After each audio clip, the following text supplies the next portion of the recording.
প্রিয় ভাইরা আমার, সুরমা টাওয়ারের নিচে আপনাদের জন্য শরবতের ব্যবস্থা আছে। সুরমা টাওয়ারের নিচে আপনাদের জন্য শরবতের ব্যবস্থা আছে।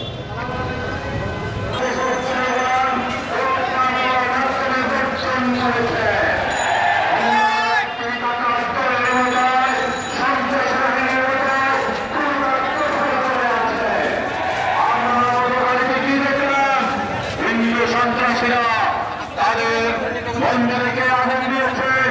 বাংলাদেশের আড়াই বছর থেকে হিন্দু মুসলমান সহ সকল ধর্মের মানুষ এইভাবে সাম্প্রদায়িক সম্প্রীতি বজায় রেখে বসবাস করছে, ভবিষ্যতেও সেভাবে বসবাস করবে।